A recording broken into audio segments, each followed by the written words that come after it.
Magandang araw sa inyo mga kamag-aral, guro, at lalong-lalo na sa mga magulang na nagsakripisyo ng kanilang oras sa pagtatrabaho para lamang makapag-aral tayo sa mataas na antas ng paaralan.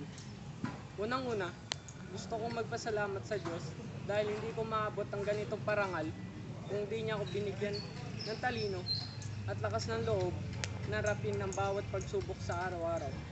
Pangalawa, sa aming mga naging ikalawang magulang na nagturo ng mabuting asal at humubog ng aming mga talento at lalong-lalo na sa aming mga minamahal na magulang kung hindi dahil sa kanilang paghihirap na ginawa para makapag-aral tayo sa pribadong paaralan.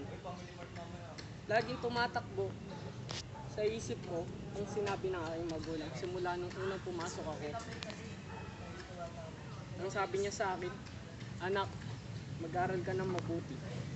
At ginawa ko yung inspirasyon sa aking pag-aaral para makamit ang lahat ng aking pangarap na magkaroon ng magandang buhay sa hinaharap. Araw-araw akong pumapasok at gumagawa ng takdang aralin para lang makamit ang pangarap na ito. Salamat sa mga kamag-aral ko na nakasama sa 4 na taon na puno-puno ng kulitan at kasiyahan. Kahit minsan may hindi pagkakaunawaan ay naging mga tunay na kaibigan.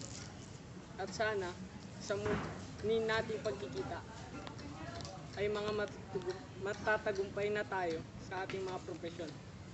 At sana maging aral sa atin ng lahat ng mga sinabi ng ating mga guro sa ating pag-unlad.